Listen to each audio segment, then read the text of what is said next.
Hey everyone, and welcome to today's video. So one of the big video demands I've had lately is actually how to fit the LCI 2 front bumper to the car and what parts you need.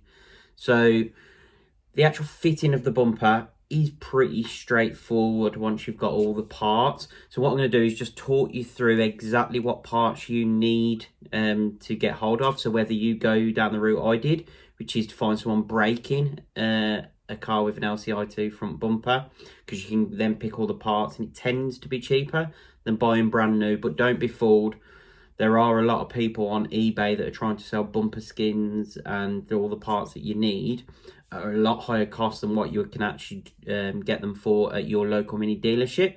So what I would say is I'm going to put some diagrams up on the screen, take those with you to the mini dealership and get them to just give you a price breakdown, because it's different per dealership, what discount you can negotiate, what country you're in. So I'm just going to try and give you a general overview of exactly what you need to get hold of, and then you can go off and source it. Okay, so first of all, when I say LCI 2 front end, what do I actually mean? So a couple of years ago, Mini actually did a facelift on the F56, and they did a new bumper design, and that new bumper design actually meant that the grille itself is molded in. So if you want to switch to the LCI 2 front bumper, you automatically have to have the LCI 2 because grille, because it is molded into the actual bumper design. And the design of this front bumper is actually very different to how I've seen other minis. So other minis, it tends to be one big bumper skin, and that's what you have painted. This actually is sort of like an underskeleton, so all black plastic with obviously the textured bits for the grills and everything all molded into it. And actually the painted panels that you see on the exterior of the bumper are actually smaller panels that you have painted and then clip it in to this skeleton. So what I'm going to do is walk you through all the parts you need first of all on the bumper skin itself.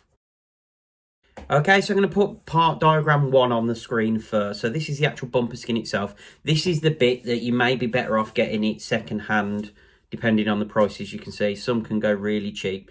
Now you can see from that parts diagram that you have that part 1, which is the big skeleton of the bumper. Parts 2, 3 and 6 are like the painted sections, so you need to order a passenger side and a driver's side, and they actually clip onto the bumper itself. Then if you want to run a front bumper, so if you're in the UK, you need part 8, but just to make you aware, so you need to get hold of that entire bumper skin. And any other generation of Mini, that's all you'd need to get hold of to actually make this switch. What you're going to see now in the next lot of diagrams is actually it's more than just a bumper skin. So where you see people on Facebook saying cheap LCI 2 front and rear bumpers, that's great, you've got hold of the bumper, but there's so much more you need to actually make that bumper fit your pre-LCI car. So if we flick over to part diagram 2, this is actually the grille section, so the center grille section and the grille surrounds. So again, if you take a look at that, you need to get hold of all the parts on that diagram.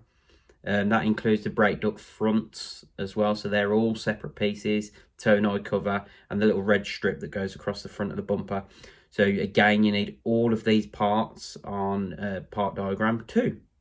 Okay, and for part diagram 3, you can see that covers the rear arches, the side skirts. You don't need any of that. The only part you need is that front wheel arch.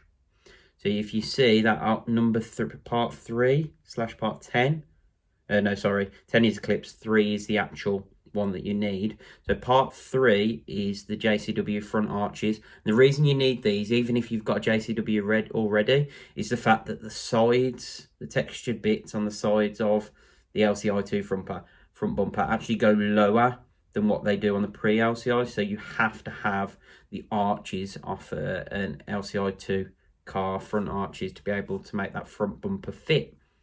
So if you have a JCW, you buy the JCW version and they match perfectly with the rear JCWs if you decide not to go for the rear upgrade on the rear bumper. So again, you just need to get hold of those front 2 arches for passenger and driver's side.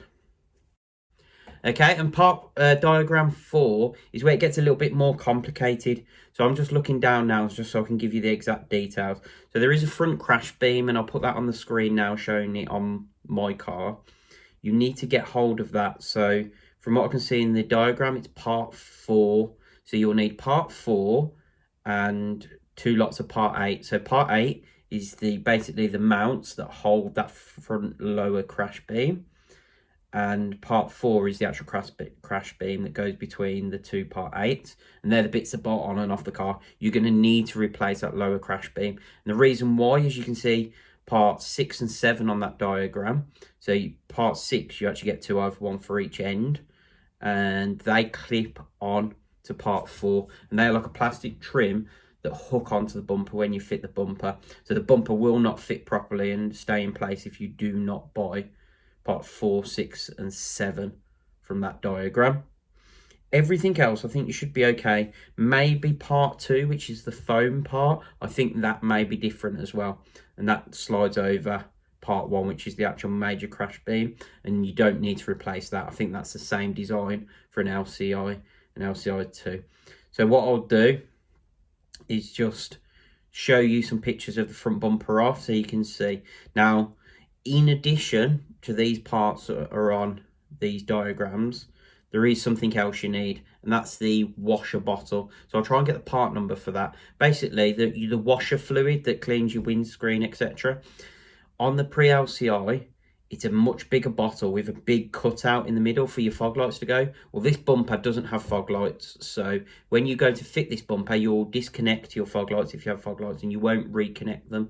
Now, it won't throw up any warnings on your car unless you press the fog light button, front fog light button. It will recognise then that they're missing, and then when you turn the car off and on again, that warning will disappear. So it only comes up as a warning if you press the button to turn the fog lights on that are removed. So that's just something to point out as well.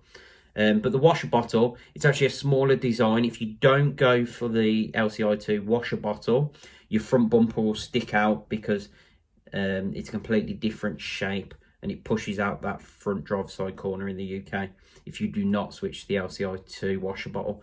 Again, that's an easy, straightforward swap when you actually get to do it. So I'm not going to do a how-to video for this one just because I've already fitted it to the car, but this video will cover exactly what you need to do it, and I'll try and talk through the process a little bit to try and help you out and point you to some videos that you've got on how to remove the bumper. And you can take a look. I've also got another video on the channel where you can see the bumpers off and the bits underneath as well.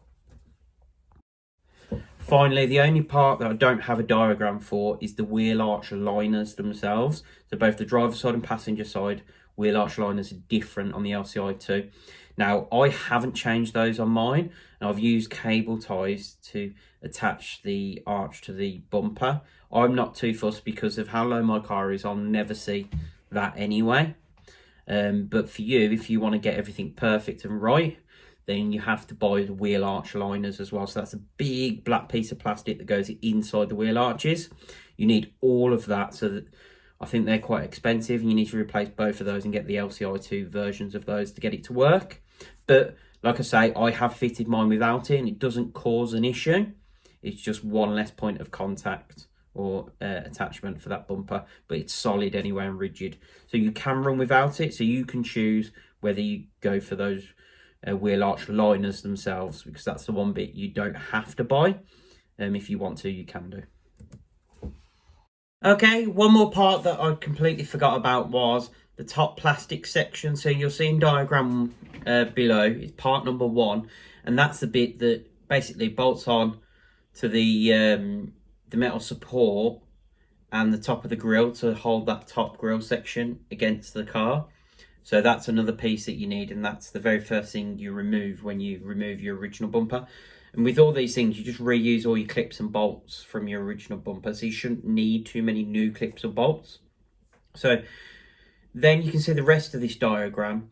All of this was smashed in my car because of the accident, so I don't 100%, I can't confirm whether the brake ducts are exactly the same. What I would say is, obviously, buy your bumper, test fit it and see if the brake ducts are the same. I think the brake ducts are exactly the same, whether they're LCI2 or pre-LCI, so double check.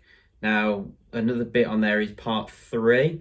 I've seen people say that you need to replace those as well, so take a look at those. And again, I'm not 100% sure, I didn't on mine, and everything seemed to fit absolutely fine. So that's something just to bear in mind, that part 3 you may or may not need, as well as the 2 brake ducts. So when I say brake ducts, I mean part 4 and part 5 and 6 on that diagram. So take a look at those and see if you think you need them. My application, mine were all smashed, I had to replace them anyway, so I can't guarantee that you will need them. But obviously if you're buying all these parts from Mini are going to be there and always have these bits in stock, so you can always order the bumper skin and everything I've taught you through already. And then if you notice you've got any parts missing, go back to the parts department and point them out, and they'll be able to supply those for you as well. Okay, so I'm just with the car now, so it's been off at Mills's Auto, so I couldn't do all the video with the car, but you can see here is the LCI 2 front bumper. You can see all of these painted sections I was talking about on here. When you actually step back from the front of your car, it's certainly a more aggressive look. And you can see here, just in here is the washer bottle that we're talking about, that you have to replace as part of it. So it's let's switch back to the inside video now and carry on talking about the video itself. So big shout out today to Rybrook Mini. So Ethan in Rybrook Stratford has been helping me with these parts diagrams. He did me a really good price on all of the parts for my particular Mini F56. So if you're after any Mini parts and you're in the Midlands, give them a shout, they're really good. So hopefully you found that video useful. So obviously it was already all fitted to the car and I didn't want to strip all the front end off. But a lot of people have been asking for at least an idea of what parts were needed. So I've talked through everything that I did, everything I had to get hold of. And then obviously there's already videos on the channel on how to fit and remove the bumpers. So have a look at those, and it's all pretty straightforward once you take it off in terms of switching the crash bar over and the washer bottle. So give it a go and see how you get on. If it was useful, please hit that like button and subscribe and hit the notification bell so you get alerts every time we upload new content. Thanks for watching, and we'll see you in the next video.